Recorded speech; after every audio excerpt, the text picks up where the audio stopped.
This episode of Detox Living is brought to you by the Hope Beyond Fibroids Elimination Program.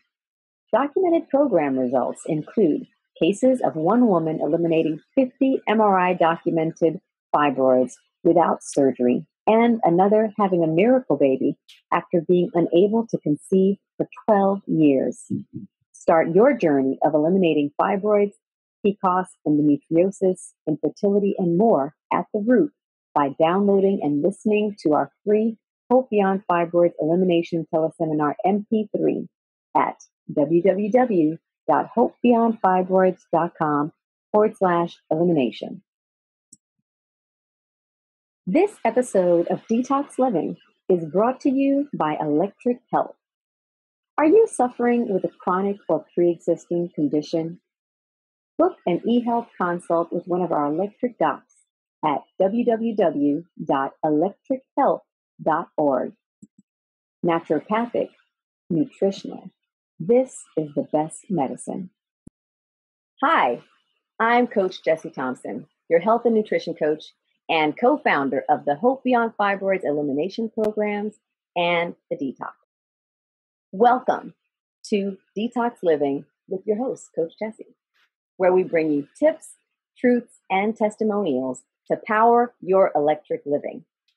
Now, today is a special day. Not only is it our first official Detox Living podcast, but it's Mother's Day. And Mother's Day is so special. I had to bring you something exceptional. Today, in the studio with me, I have three extremely special guests. And I want to bring them on to introduce them to you, to share their powerful, moving, encouraging, and inspiring story. Because before I bring them on, you see, Mother's Day is not always a positive day for everyone. I know personally, because of my story, I battled infertility for 10 years.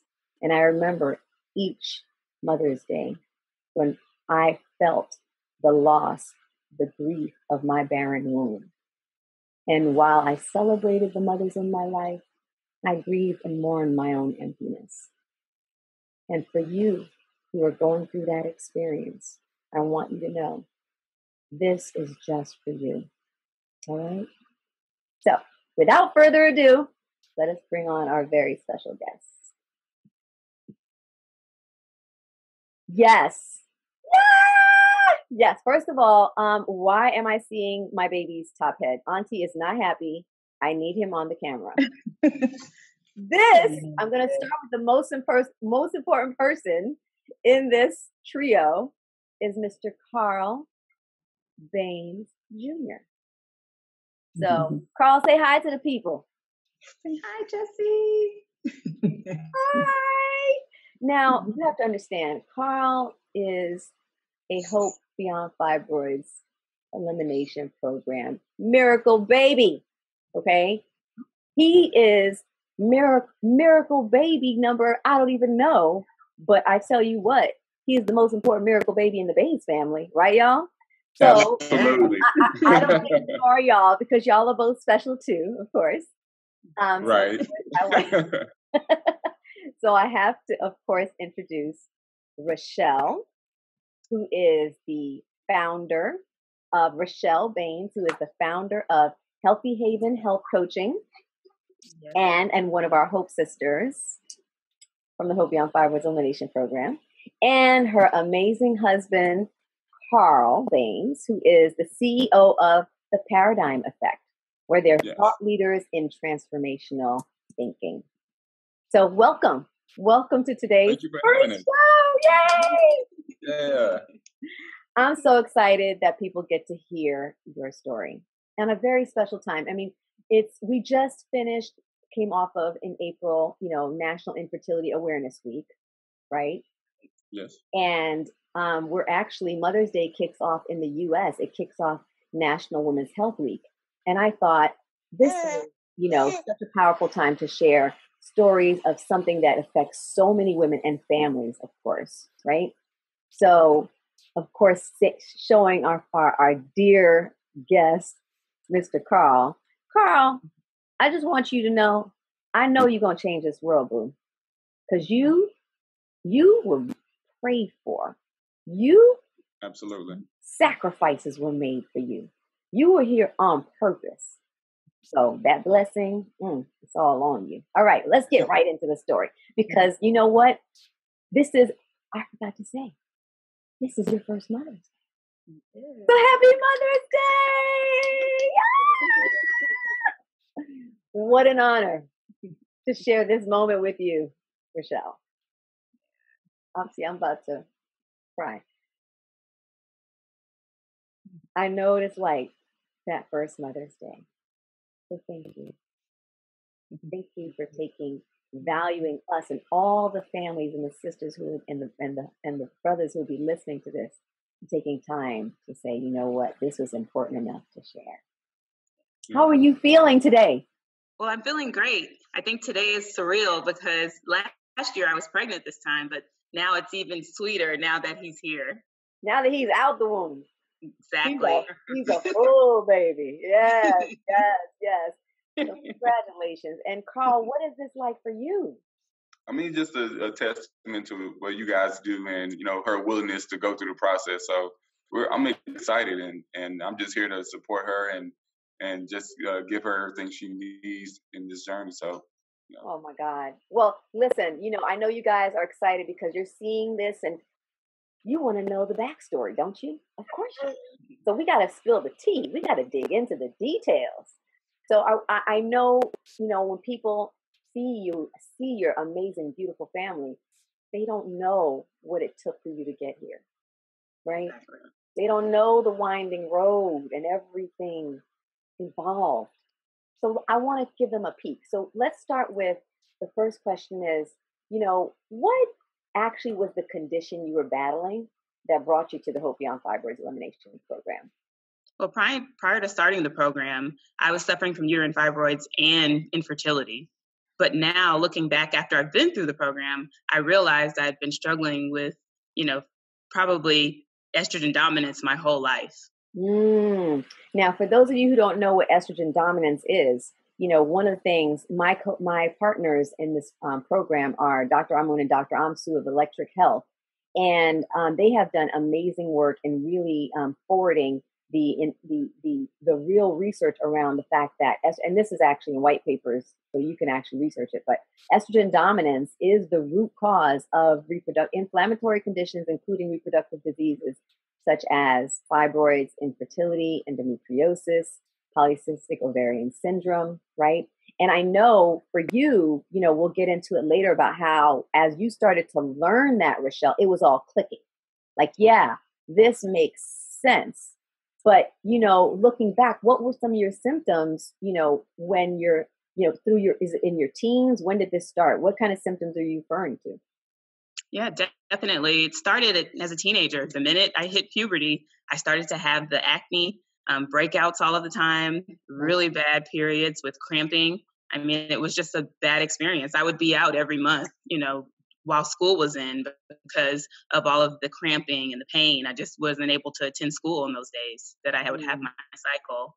How many days were you out on a monthly basis? I mean, I would probably say the first 2 days were most intense. So it'd probably be 2 days out of the month. Wow. And that, being a chronic issue as a teenager, that's not cool. What did that feel like? Yeah, I mean, that was hard. And that's why, as I continue to talk to my doctor, they were saying, well, probably the best solution finally by the age of about 16 was let's put you on birth control pills. And so that was the option I was given, that this was the best route to manage my symptoms. So let me get this. At 16 years old, your OBGYN put you on birth control pills to manage cramping, the symptoms. I heard you say were cramping. And how severe was the acne? Oh, it was really severe, to the point where, of course, I was seeing the OB and they were saying that the birth control pills would help with my breakouts. So that was the option. Did you, before we dig into the birth control, how did the acne affect you as a young teen girl? We're so self-conscious, and those that age, teenage years, 15, 16, 13, we're very insecure of our, how we feel, how we look. We're just kind of getting into our own. What was that like for you? That was definitely hard. I mean, I think skin issues have probably been one of the insecurities I've had probably my whole life, just because you're always wondering, well, I can't cover it up with makeup. I have the hyperpigmentation, the dark spots, those types of issues. I mean, in an early age, it was always kind of, being teased a little bit of, oh, well, maybe you should try this cream or this topical, and maybe it would help with your breakouts, when it was something going on the inside that was, within my control. But as a teenager, I mean, you're just trying to find a solution to help the problems that you're having. Yeah, and probably all the information you're getting is about topical stuff, right? Exactly. Not telling you that really it's an issue internally, right? Exactly. So now, 13 to 16, you're battling this, dealing with, of course, how did it affect your self-esteem? I think from an overall, luckily, I think I have like two of the greatest parents. So they were always just like, this is a time period that you'll go through. So self-esteem wise, it was like, hey, it'll get better as I get older. That was kind of always my thinking. So self-esteem wise, I'd say I always had great self-esteem because I was in the Girl Scouts and active. And so my mom always found ways to make sure that I had that type of confidence, but it was just like, hey, I have bad skin. That's just part of your story. Part of it. Yeah. Exactly. And but I think about the girls who don't necessarily have that background and support system that you had, Rachelle, who for them, it would affect their self-confidence and their even believing their self-worth, especially in this day and age, beauty and, skin, and it's all about, the glam, so, I thank God that you did have that support system and it did not affect how you felt about yourself. That's wonderful. But so at 16 years of age, now your GYN has you on birth control pills. Exactly. Wow. So what happened at that point? So at that point, my symptoms improved. So it was like, okay, I don't have all of the cramping. And then my skin did improve. And I stayed on, birth control pills probably to about the age of 25 when I got married, that I said, you know what, it might be time to give this a break. It's been, now it's been over 10 years. Wow. It's probably a good idea for me to, lay off of the birth control pills for a while. Now it's very interesting. So while you're having on the birth control pills, the thing is that it masks the issue, right? Because now your skin looked like it was, you're releasing. It was no longer taking you weren't having the breakouts anymore, and now you weren't dealing with the cramping. You were having a regular cycle. Is that correct? I was. But it's just you didn't have the cramping anymore. Correct. And I mean, I still had some cramping, but I would use, of course, some type of pain reliever, but it wasn't as intense without the birth control pills. Okay. So, and before, when the cramping was to the point when you were out of school because of the cramping, did you have to take medication as well? Definitely. I always was taking painkillers. I was taking probably 8 Advils a day just to try to relieve the pain. And then also between using heating pads, I mean, I was always trying to find something. It even got to the point where I think they designed something where you could have like heat on the go. And so I would have that on the go just to be able to go out to go ahead and go back to school. So I was always trying to find something to relieve the pain. My goodness. Okay. So 16, you get the birth control pills and things seem like they're getting better, right? 25 years of age, you marry your prince, your king, right? Mr. Carl Baines. And what happened?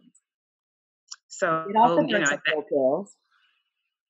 Yeah, so I'm on the birth control pills. I decided to say, I think it'd be good to take a break. So when I take a break, it was kind of like all chaos. I mean, I felt like I was a teenager all over again, but it was even worse than it had been all those years ago. So I had the large breakouts all over my face. It was just a really tough time. If you go from now you're an adult, you have clear skin, and then, oh my goodness, you're like feeling like a teenager again. But it was really bad. The breakouts were intense. I mean, they were large, kind of like, the large hormonal acne where it's the larger bumps on your face. And they wouldn't clear up. I think I tried. Were they pus filled? They weren't so much pus filled. They didn't have they weren't like whiteheads. They were just really large, all along the jawline, like all around my jawline. Were you able to cover them with makeup or no? Or just didn't? To an extent, but you would still see it. You would probably cover up a little bit of the dark spots, but you would still be able to tell that, the skin was uneven. And what about now? You said the cycle, your pain came back aggressively. So on a scale of 1 to 10, what it was like before, what was it like when it came back? Oh, I would say before, on a scale of 1 to 10, before it was, you're out of work, you're out of school. Because you're a teenager. Right. That's a 10 plus. What is that? I'd say it was a 10. And then but this time around, which I had some of it when I was younger, was the nausea. So I had the cramping and the nausea. So it was like, oh, here we go again. I remember this. It was definitely like coming back around again. Now, did you ever vomit, or it just really became really severe and nauseous? No, vomiting. Wow, from the pain. Right. Wow. And how was that with your cycle now? How often, like talk me through what the cycle looked like at this period, like day 1 to day, whatever, how many days, and what was that like? Yeah. So I've always been about like 4 days. My period hasn't been extremely long, but the first 2 days are the, extreme cramping, the vomiting, not really being able to keep anything down. And then by the time I would get to day 3, it's like, okay, I'm relieved. But just those first 2 days, they were really intense. So I would increase with, Advil or ibuprofen, something of that nature to try to help out. But it was, 8 or 9 a day, just trying to maintain the pain. Now you're not in school anymore at this point. Now you're at work. How is it affecting your work life? Yeah, it was a little difficult, but the only thing that would probably happen, sometimes it might fall on the weekend, or luckily I have always had a flexible job. So I can always say, hey, I might be in a little later. So I could stay in maybe in the mornings, try to maintain the pain, do pain management, and then go into work. Mm-hmm. And then, like I was saying, I had the portable kind of like the heat packs. So I could have that while I was at work. So that would at least help me out with, okay, I'm able to continue to do my job. Now, Carl, you're in her life at this time, right? So you're seeing once now that she is, she's off the birth control pills and things are going haywire. What are you feeling at this time? And let's make sure you're in the sound sweet spot. Okay, so for me, it was a little bit different because throughout this whole time, we started dating in college. So throughout college, clear skin, everything's great. Nothing's fine. And then all of a sudden, we make the decision to go ahead and remove the birth control. And then all of a sudden, everything started changing. For me, the good thing for me is that I'm married for the person and not the, and not the outer. So what I did was I just gave her, full on support. And so what that did for her is to kind of not have to worry about, what I'm feeling or what I'm thinking about in terms of her outer, experience. My deal was really truly to make sure she was okay, making sure that, if she did need that heat pack, I go get it, and make sure, because again, when you marry someone, you're marrying, through a journey. You're not marrying for, a period of time. No, that's awesome. And I know that must have made you feel safe, right, Rachelle? Right. Yeah. I've heard about like my issues, but then to actually see them in person when they came back, all the symptoms came back. He's like, oh boy, like this is serious. Yeah. Yeah. So, now we're at the point where you're off the birth control. Everything has become, aggressive. What for you was, I remember you mentioning cramping and bloating. What other symptoms did you have other than the cramping? So other than the cramping and the bloating, then I started to have issues. Like I'm a big workout advocate. It's really kind of like that's way for me to relieve stress. I just really love to go to the gym and work out and CrossFit, those types of workouts. And I noticed I'm working really hard, but now I'm like gaining weight. So I'm gaining weight and I'm not able to lose anything. So the scale, every time I go in for a weigh-in, the scale is still at the same spot. And I'm like, wait, I'm lifting weights, I'm doing all this hard work, but, I'm not actually seeing, not even so much the weight, even my body fat percentage, like it wasn't really changing. Nothing was changing. So actually, this is a reverse situation because most times people gain weight on the birth control pill, but you actually gained weight off of it because it sounds like you had another issue growing and developing in the background, right? Which you didn't know about it yet. We didn't know about the fibroids, right? So what actually, at this point, what was the straw that broke the camel's back for you that when you found out you had fibroids? Right. So I ended up saying, okay, let's go to an endocrinologist. Let's try to get some help. Let's see, look at my blood work. Maybe it really is my hormones, since I knew I had the hormonal acne. And they said, yes, indeed, you do. Was this because of infertility at this point? What actually? This was just so that I could get some type of improvement with my skin. Wow. Just because it was so severe. Right. Right. And so then I go to the doctor and they do all the blood work and they're like, well, indeed, you do have some hormonal imbalances. So let's do, a little hormone therapy. And maybe with the weight loss, we'll put you on HCG and you can take those injections and that will help you lose weight. Now, HCG is very important because this is actually an injection that they give you on fertility treatments, right? Like actually they use it in IVF. What happened when you took that? So I start to, I'm taking the injections. I'm still working out. I cut dairy out. So I did see some improvements in my skin, but I still wasn't losing any weight. Like that was still. What made you cut dairy out? So that was one of her requirements, with doing the hormone therapy and then me having hormone issues. She's like, oh, well, you need to cut out all dairy. Okay. So I did that. But still, of course, the skin's getting a little better, not perfect, but I don't see the scale moving. So your weight issues still there. Exactly. Okay. And for you, this is an issue because you've been fit, you've been a person who works out. So body confidence in terms of what you expect to see, you should have a 6-pack. But what was going on? Yeah. So I mean, I was working out and I'm like, okay, I don't have a 6. I'm still like in this spot of, the scale's not moving. My body fat percentage isn't changing. And I was just like, in order for me to at least at some point get pregnant, I'm trying to get my body back in shape and, to a point where I'm really healthy before I actually get pregnant. And I just became frustrated. So as we're at this time, I'm like, well, that's okay. I'm still working out. Let's just go ahead and start trying to have a baby. And so during that time, of course, every month there's no positive test. So moving forward, it's about a year and we've been trying. And so I said, okay, I cut out the HCG immediately just because I felt like, well, I don't see any changes. I'll just continue to do this on my own. I'll eat healthy and maybe the weight will come off. But then we end up going to a specialist. Oh, wait for a second, because now this is a year's time. And for many women, you feel like when you're ready to get pregnant, okay, this should be easy, right? It's like, wait a minute, I'm not on birth. Now, at this point, you had been off birth control pills for how many years? I'd say I've been off birth control pills a good 2 to 3 years. Right. So at that point, you're feeling like, okay, my body, I should be able to get pregnant, right?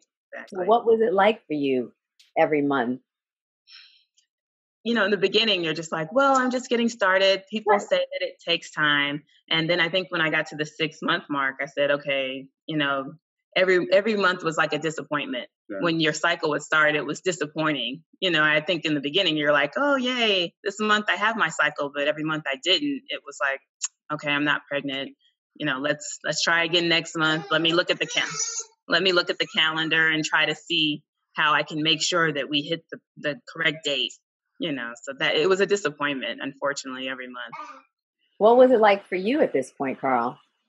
I mean, again, going back to more support than anything. You don't want to, let your spouse or my wife, for that matter, feel what you're feeling. I mean, I'm feeling uncertainty. I'm feeling, is it me? Is it, something that's going on that we can change? Because again, we believe in things that you can change them, and things that you can't, give them to God, right? Mm-hmm. And so for me, it was more like, okay, I changed my undergarments, right? I started trying different stuff to see Try to get okay, your breathing room, right? That's what it's called. right. Is am I helping her out the right way, right? Am I, making sure that making sure I'm giving her everything she needs. And so, that So was, you were struggling. You had your own doubts yeah, and concerns, but you're also trying to be strong and supportive for her. absolutely. Because Right. for me, as a man and as most men, you're basically there to, provide, to be of service to, the journey. Because you're a part of it, but you just want to be that support factor. And when Your role is the supporting role, not the lead actor, right? right, this is one of those things that you can't control, right? And so that was my deal. But at the same time, I was in the background asking those questions to see what is it that I can do to make sure that, Yeah. we can That's see. awesome. Well, that's awesome that, that first of all, you were thinking, what can I change to improve the situation? So at this point now, you're past the 6-month mark.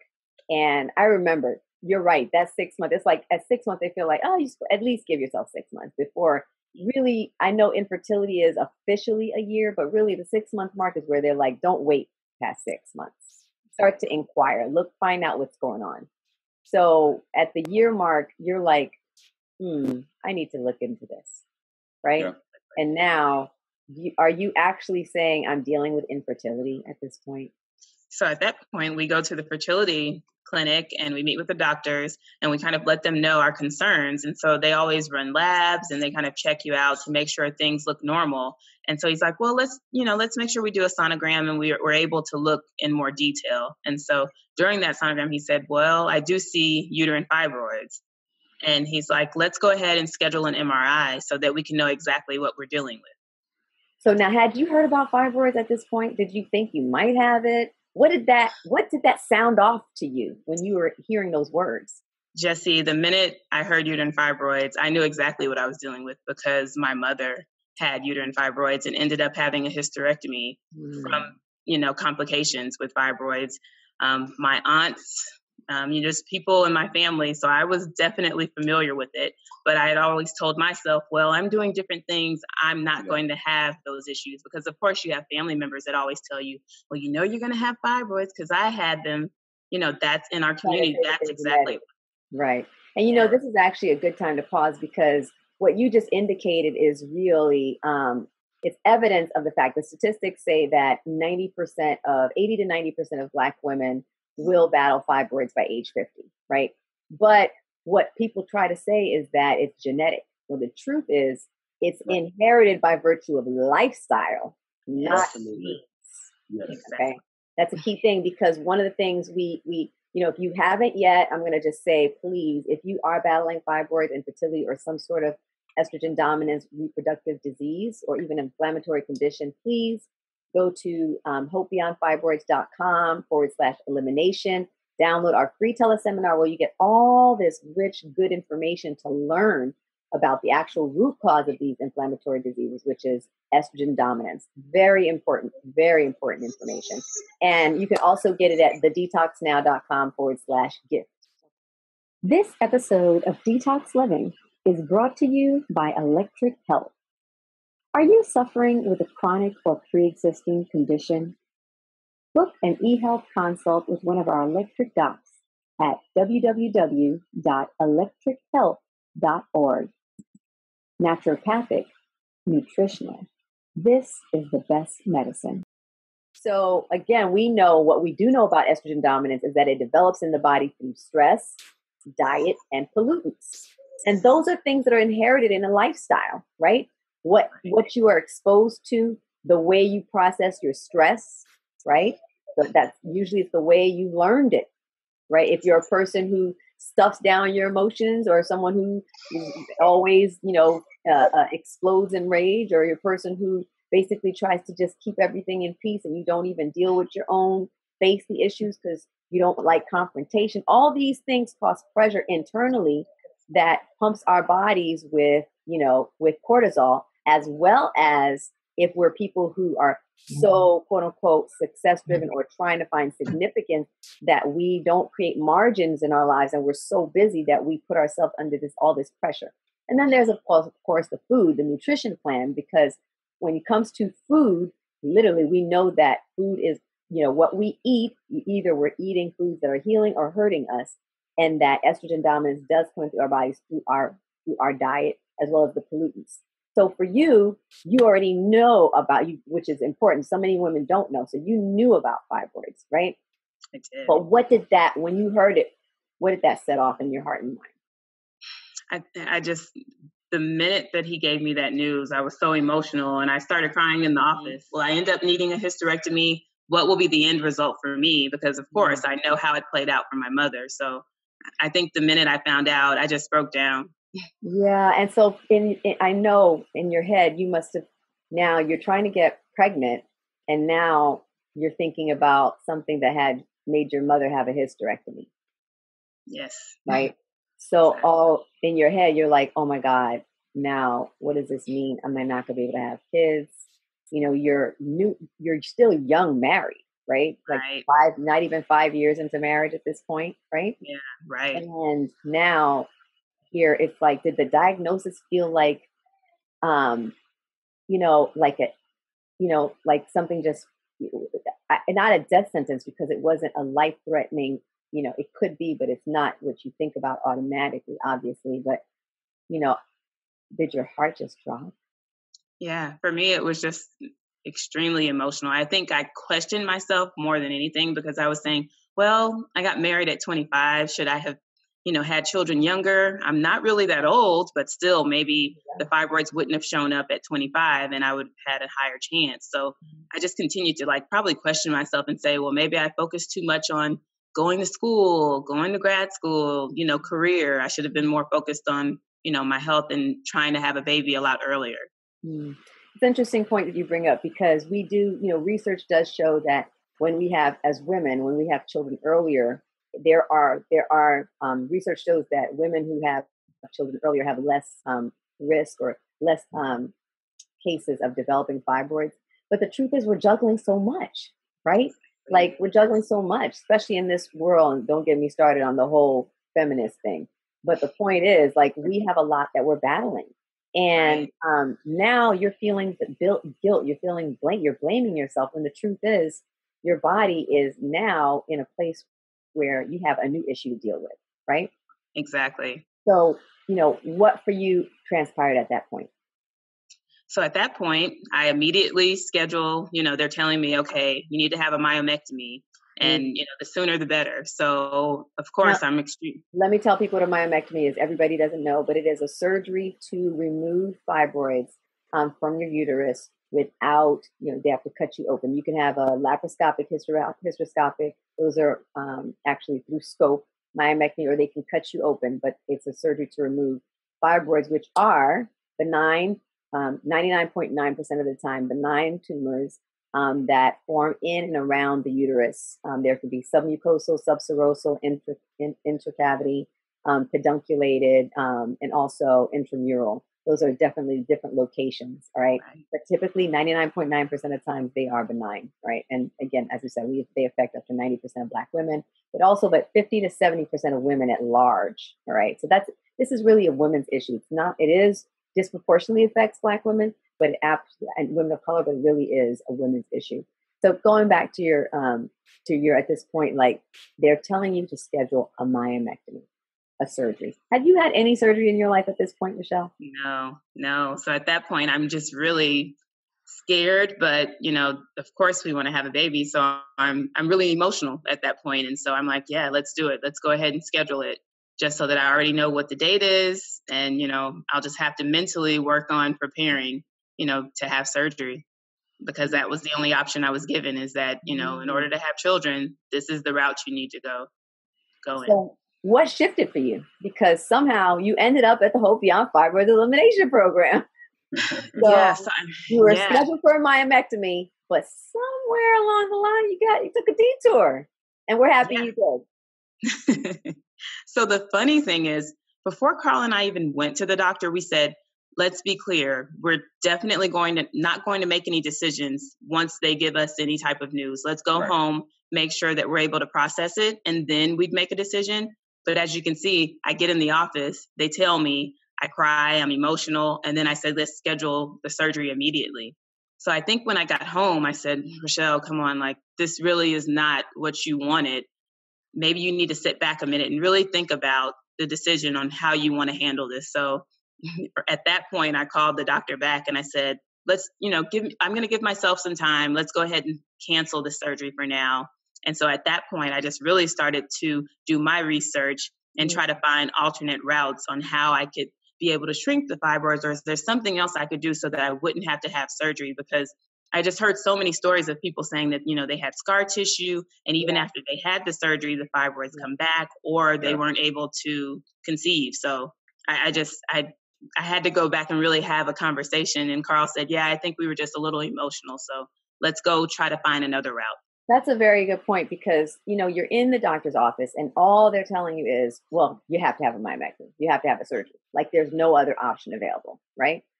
But what they don't talk to you about are the things you just mentioned.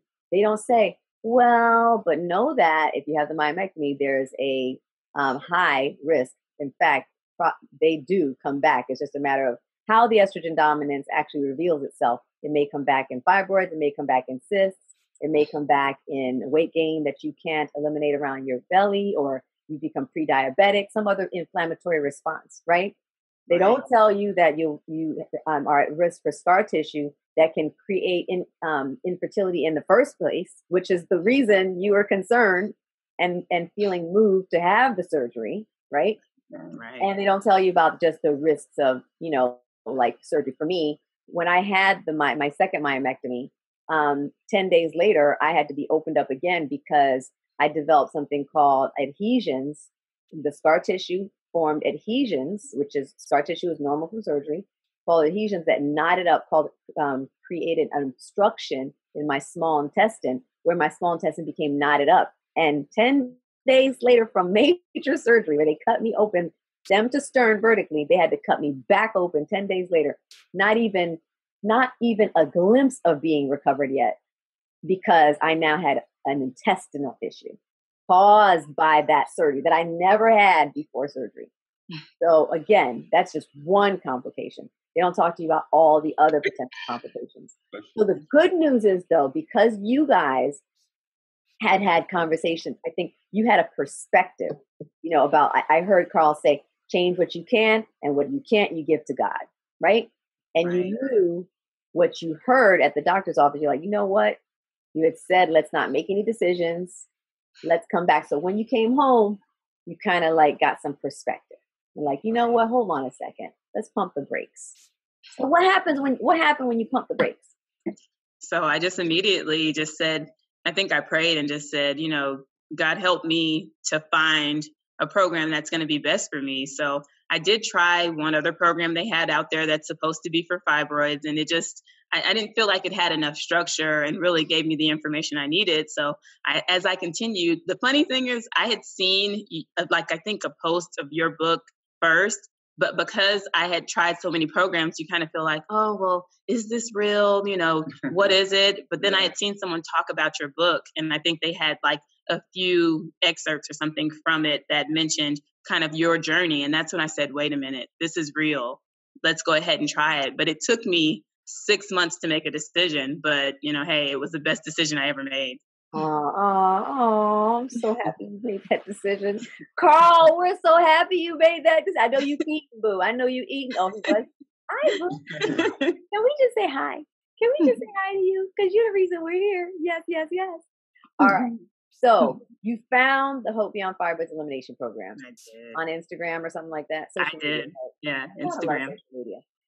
So, and now, what drew you to the program? You said you felt connected to my story. We talked about the fact that the program is, 4 parts, because you talked about structure, coaching, nutrition plan, herbal supplements from our electric food, or herbal supplements from the electric health team, and daily practices, right? So those very 4 key structures. How did you experience the program? So, I think how I experienced it is kind of the backstory is that I was in school to become a health coach at the same time I was diagnosed with fibroids. So I understood that, you really need to have structure to be successful. And anytime you have someone coaching you along the way, that's going to be able to allow you to have the most success with the program. So when I saw the way you had a program that had so much structure, and the consult, when I had the conversation with you, I said, you know what, this is the program for me. And it's going to allow me to be successful because I'm the kind of person, I do really need structure. And I need someone to be able to support me and someone to be able to bounce ideas back on, like, well, am I eating right? Is this the right path? And as long as I have someone, a champion, saying, yes, you're going on the right path, continue, I've always had success that way. So that's what really resonated with me when I saw the layout of the whole program. It was that this is consistent with what I believe in, and I would like to help people in the same way. So even if I'm the person that needs that help, that's totally okay. That's what I needed for that moment. That's awesome, because some people, it's like the doctor doesn't like to go to the doctor, right? But the point is you were aware and you understood, you know what, the reason, and it's interesting, the reason we have those 4 pillars to the program and we structure it that way is because, again, estrogen dominance develops in the body through stress, the diet, and the pollutants. And that being the cause driving these inflammatory conditions, we said, all right, well, the coaching is going to help provide the accountability, the community, and the support to help people actually rewire the way you process your stress. Because again, changing that whole lifestyle, right? And really provide that accountability, community, and support to design a lifestyle of healing. Because it really was a new lifestyle, right? But I really felt like it was totally destined, because I was on the path. Like, I already cut out the dairy. I had changed my household products, my makeup. I was doing all of the things. So I felt like, oh, God. I was just so close. You were on the journey. And then with the nutrition plan is to literally teach you how to use your food as your medicine, because so many people have what they define as healthy. When you look at it, really, they don't understand the difference between food that is estrogen dominant and inflammatory. Just because it's a fruit or vegetable, I tell people it's important to understand that you have to be educated about what foods are not inflammatory, what foods are not estrogenic, which foods actually drive. That's why we say power your electric living, really. Foods that actually power your health, charge your life, because we don't want you trading animal-based toxins for plant-based toxins, right? Exactly. Right. That's important part. And you don't know that. And that's why our team is we love the fact that the research is always being done to make sure, like, what foods are electric, what foods, are estrogen dominant, what food will help you heal and will hurt, right? So then, and then there's the herbal supplements that literally provide that gap in minerals, right? The gap in minerals needed to eradicate the estrogen dominance, and the daily practices such as the protocols for sunlight, the sleep, the qigong, and other things. Now, so you're in the program. How are you, and you're doing, you're doing it, you're doing the work. What kind of changes were you seeing? Oh boy. Yeah. I saw all types of changes. Of course, the skin improvements. That's probably the first thing that I'm always going to notice, just because that was, always an issue for me.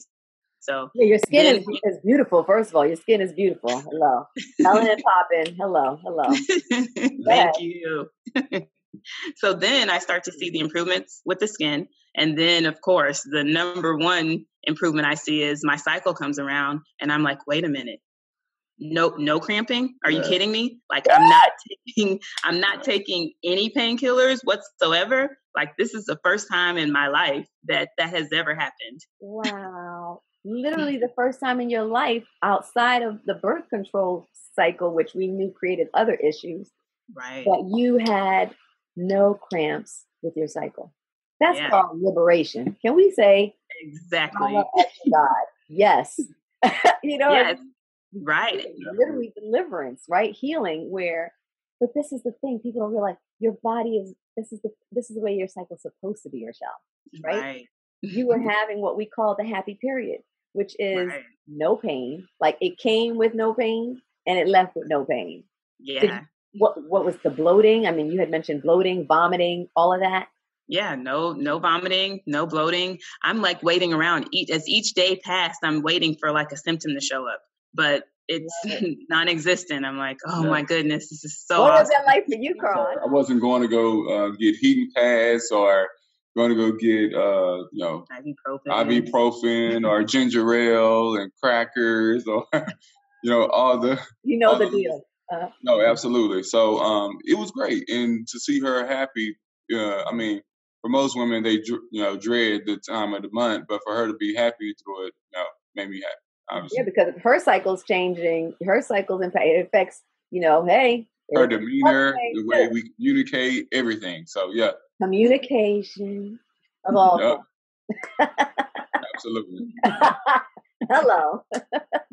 All right, so here we are. We're getting to a happy place, and did you feel your fibroids shrinking? Were you able? Did you know where your fibroids were? Like, did your weight gain change? Like, what else changed? So as I'm on the program, I lost about 28 pounds.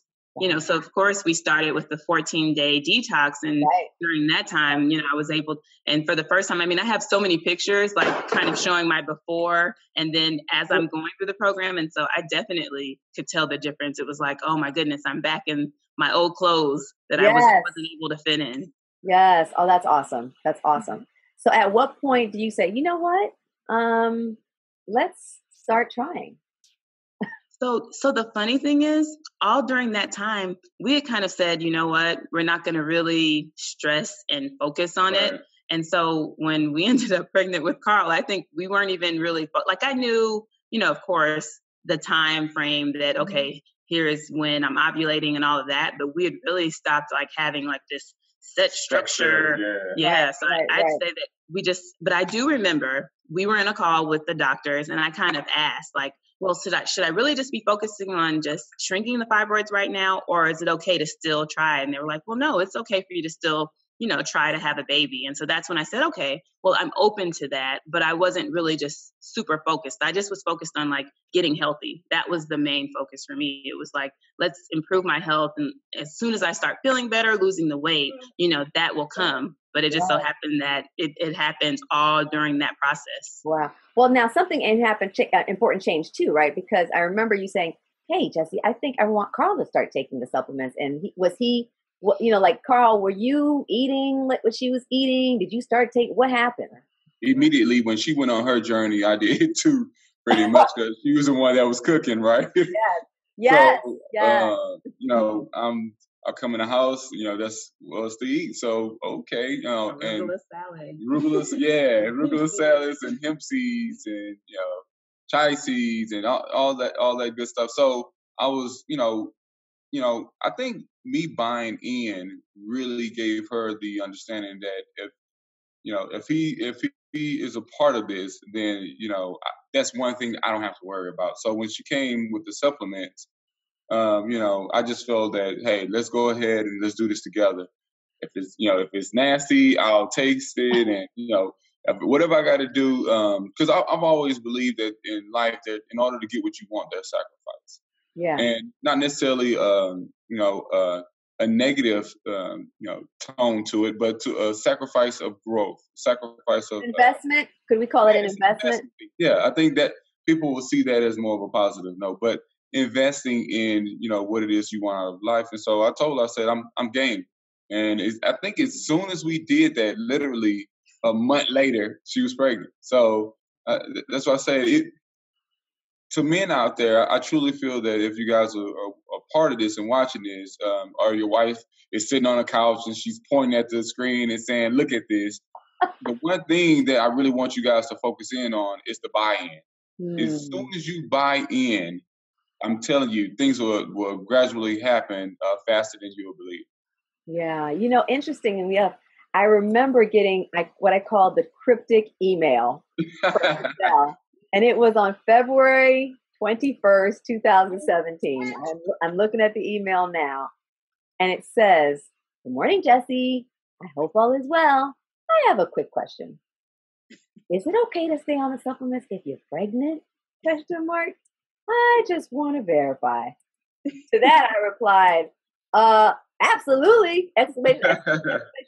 Are you telling me something, girl? With 7 question marks afterwards. And she replies, Laughing out loud. I am super shocked. I just tested yesterday. My husband just started taking his supplements for the past month, but wow, it obviously made an impact. Now, I guess I need to make an OBGYN appointment to have everything confirmed. I'm so excited. And I was like screaming when I saw that. When I got that email, I was screaming. I think I called you, Rachelle.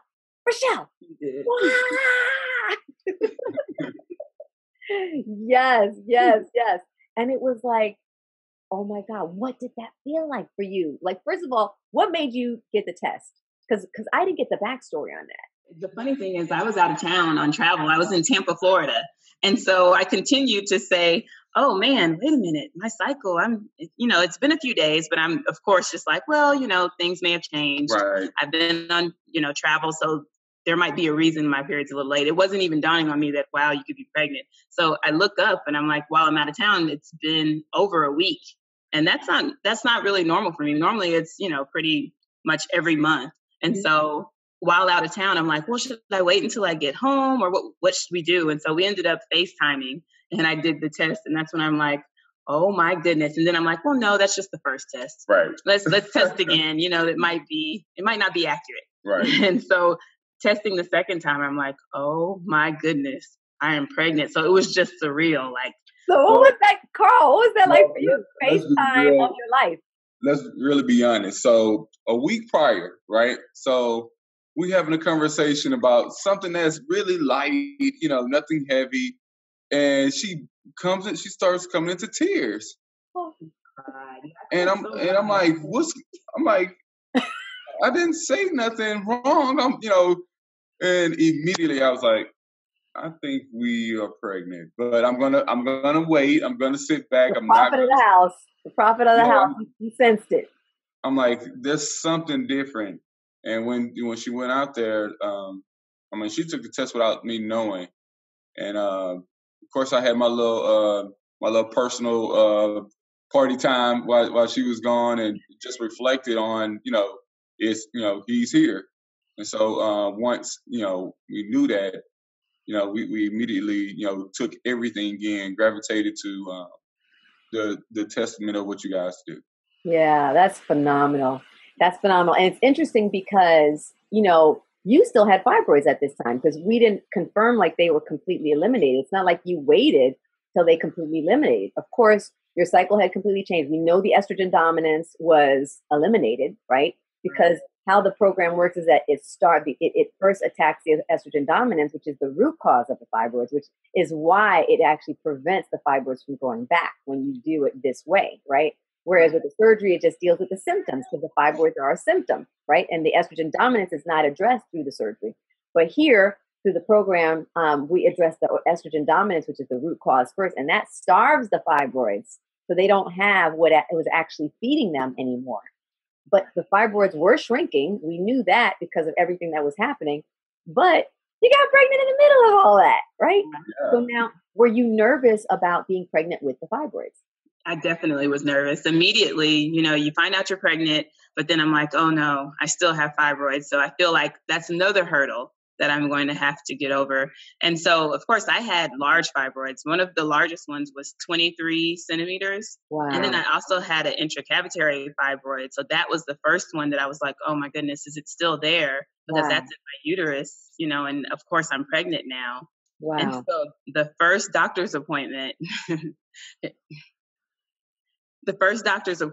I come into the office and the doctor who recommended the surgery initially, my OBGYN. It's okay, babe. We're here. If you could have seen the way she kind of treated me, like she was surprised that I was even pregnant because of the size of the fibroids that I had. It just wasn't really like she was excited or happy for me, but here it is, I'm happy. And Was she judging you? She was more so like, well, you do have fibroids, you're going to be high risk.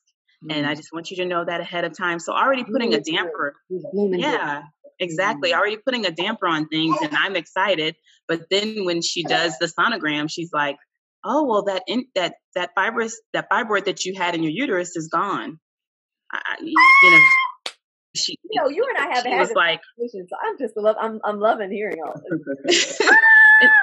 And I did change. What did she say what did she say? Because she knew the fibroid was there, because she's the one who ordered the MRI. She saw all the test results. Same doctor. What did she say when she's like, yeah, it's gone? Like, she just said it like nonchalant.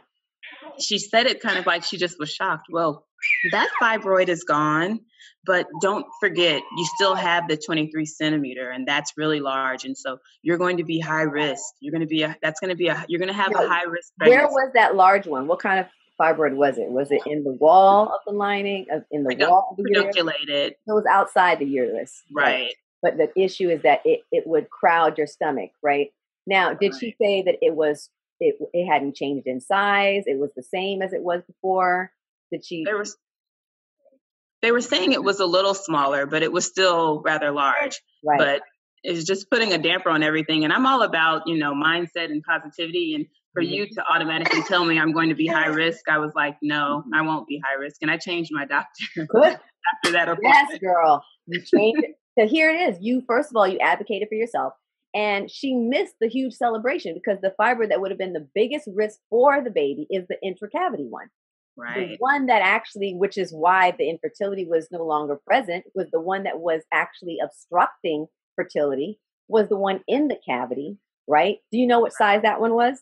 It wasn't really large. I think it was like half a centimeter. Yeah. So it was but small. Still, but the thing about it though is people don't realize that alone, just because it's inside the uterus, it can cause the infertility, because you were battling it for a year, right?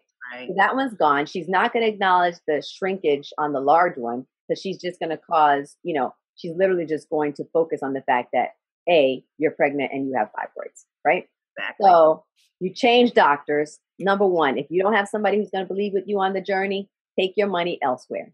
Right. Absolutely. So I love the fact that you changed your doctor. Okay. Exactly. Then what happened? So then I ended up going to the other doctor. I mean, she was just totally positive about everything. She just said, Rachelle, as soon as you continue to do everything you've been doing, continue to exercise and do all of the things that you've been doing, you can have a healthy pregnancy. She said, I've seen it before. So that's, the attitude was completely different. And so, to be honest, I did have a really healthy pregnancy. I didn't have any complications. I didn't have any issues, to be honest. I have to say, we continued the protocol, the food, supplements, which is a critical thing, because, we have another sister who I was talking to you about, who's miscarried twice before she started the program. And hey, Carl, you want this mommy? Smile, boo.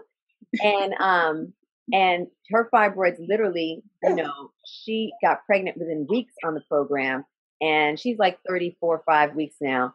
And she one of the things she said, because of the protocols, the supplements, everything she's doing, the fibroids have not grown. And that you shared with me that the fibroids, that they didn't grow.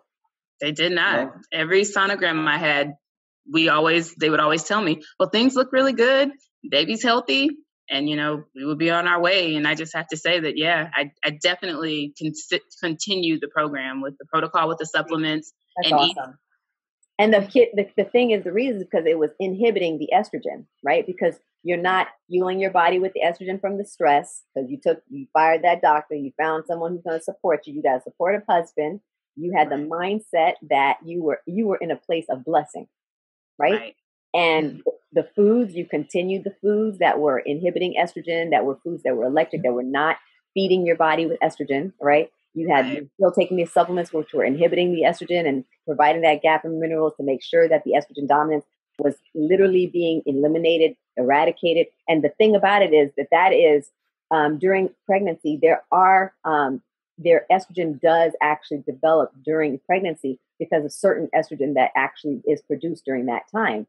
But because of the program, it was actually keeping it and instead increasing the progesterone, which is what the pregnancy really needs. That's what really drives the overall health of your womb, right? So phenomenal. I mean, like amazing. Oh my God. First of all, I'm so happy we didn't talk about this in detail before, because I didn't even know all these details, and I love hearing it for the first time.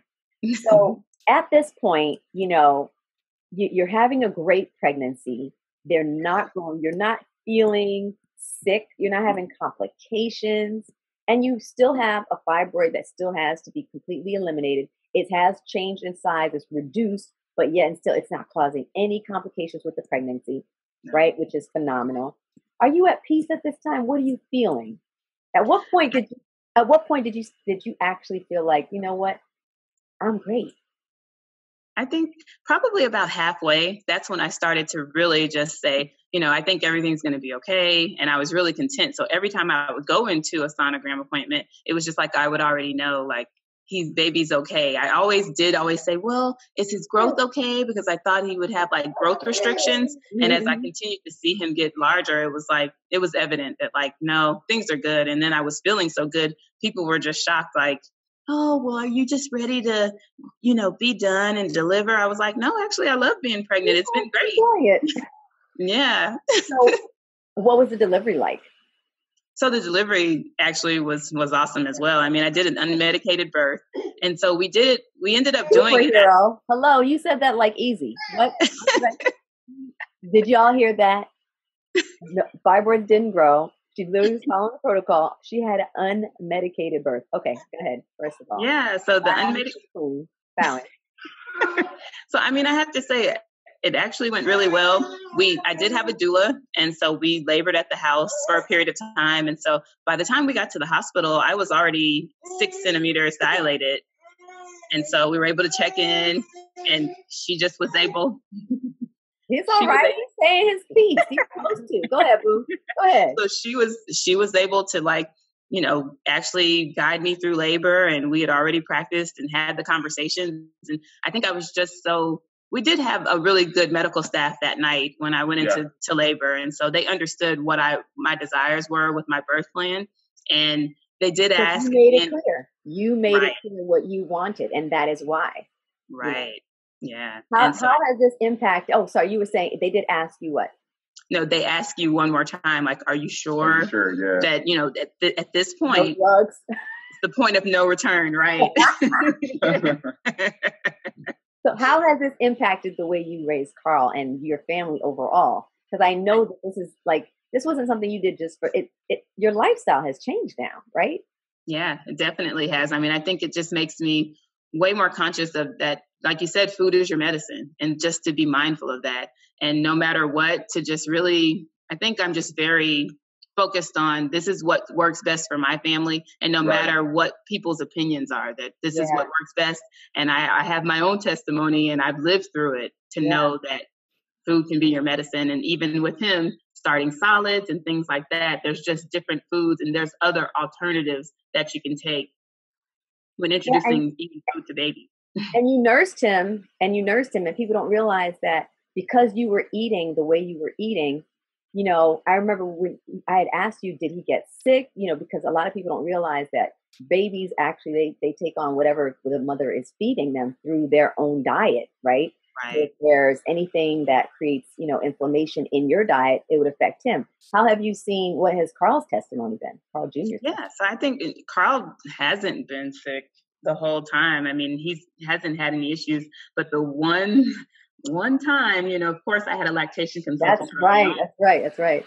Yeah, and then we did formula for one period of time, and during that time, his skin ended up being inflamed with eczema, and that was when we were like, you know what? Yeah.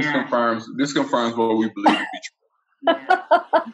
Isn't that something? But sometimes you need that confirmation. You know what I mean? Because let's say it. People could say, "Well, formula is so easy," and and listen, I'm not judging anyone. Everybody has to make the decisions for their family. But we're talking to you about what we have seen and what we know the impact things have, and that's so powerful that you got living proof yourself to see. Wow, you know what? This food really is the first place. It really is the medicine, and how is it, in terms of people seeing, what now I know, like you said, this is what me and my family, the Bible says, as for me and my house, we shall serve the Lord. I hear Carl and Michelle saying, as for me and my house, this is how we live it. Right? This is how we live it. So Carl, I want to come back to you for a moment. Is there anything that you would want, and I'm going to come back and ask you the same question, Rachelle, that you would want to say to people, to a brother, to husbands and partners out there who are wrestling and try to support their spouses through this process? I think the main deal is the buy-in, and then also jump into the process. The quicker they jump into the process, the quicker they will see results. I mean, if it's the diet, if it's the structure, if it's if you know that your mate needs that support, and even if they don't tell you that they need that support, you being a part of it will allow them to be successful. And I think I think we've always did that when it came to our relationship, which is making sure that we both bought into what it is the other person is willing to do to change what it is that they really want out of whatever it is. If it's if it's through health, if it's through financing, if it's through career. And so I think once you do that, I mean, like right now, I mean, having Carl will allow us to be, it allows us to be even stronger makeup when it comes to our family. So just buy in, and the more you try to pull your way out, the more it's resistance. If you push your way to where you want to go, there's no limit. Man, I love that. I love that. So Rachelle, what would you, for people out there, women out there struggling with fibroids and infertility or some other reproductive issue, what would you want to say to them? I would definitely say to them, just definitely buy in and honestly know that you can go through the process and be successful. But I think one of the main points that people focus too much on is the finance piece. I think sometimes people always say, well, here's the cost of things, but I think we spend money on what we want to spend money on. And if you know that you're going to have an end result, which is feeling better and being able to live your life, it's worth the investment. Like, I don't even think about the cost. I feel like it's an investment, and it's definitely investing in yourself. We invest in ourselves in so many ways through electronics, clothing, all of these other items. And I think that just investing in your health is so important. And so to not focus on the finance piece and just, find out ways that you can make it work, because definitely it will be so beneficial just in your overall lifestyle. Just being able to go to work and not have to worry about, oh my goodness, I'm going to be sick. That's the value, and definitely in this program. It's just knowing that you can do it and that you can just be strong. And even though you're going to have all of these other influences around you, just stay focused on really the task at hand, which is to really get healthy and to be able to eliminate your fibroids and live the rest of your life. Free, right?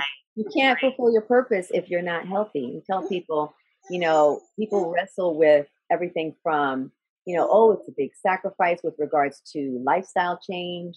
It's a big sacrifice with regards to, depending on what kind of support system you need, what kind of package you would need for your journey specifically, and it is a change. But what I say to people is, I think you said it so perfectly, is that we invest in what really matters to us, right? And at some point, we have to put ourselves at the top of that list. We have to put our health at the top of that list. Right. And we have to put the vision we have for our families, the vision we have for our lives at the top of that list. And I'm glad that you chose the Hope Beyond Fibroids Elimination Program, because it has been my honor to be your coach. And know you have literally a Hope Sister for life, because this is our family. You are part of this crew for the rest of your life. Right. We are so grateful. You part of the family too. Right? So I want to thank you so much for sharing your story. And yes, Carl Jr., hello.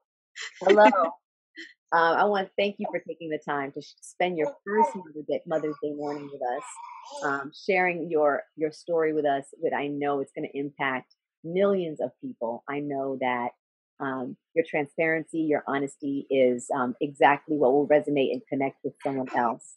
And know that I know that this is really just the step to really remember. We talked about that exceedingly abundantly above all we can ask, think, or imagine. I know that that's what God is doing. He's already done it in Carl Jr.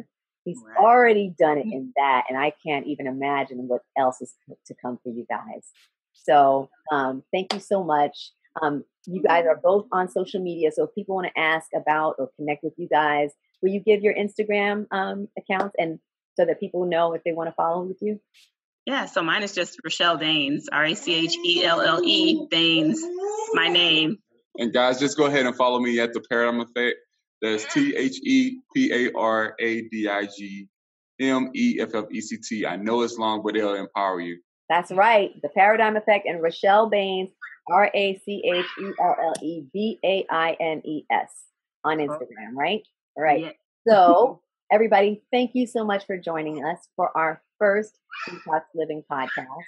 I hope you see what we've got for you is nothing but amazing, amazing information to power your electric living. And that includes tips, truth, and testimonials. And I was elated to start with a powerful testimonial.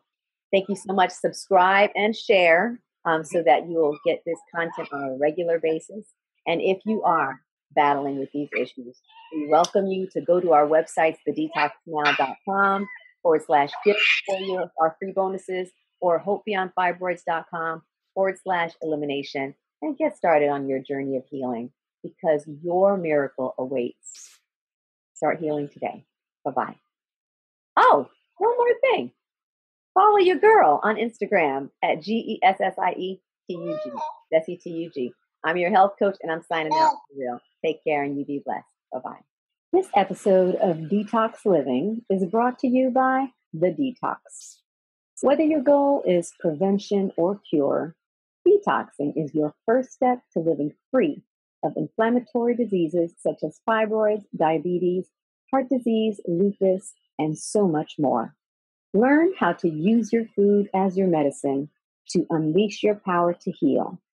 Start curing your condition or preventing disease by watching our free Why Detox webinar and downloading our free Life After Detox food list at www.thedetoxnow.com/gift. And then join our next free group consult to get your questions answered about which program is right for you at www.thedetoxnow.com/consult. We're here to help you unleash your power to heal.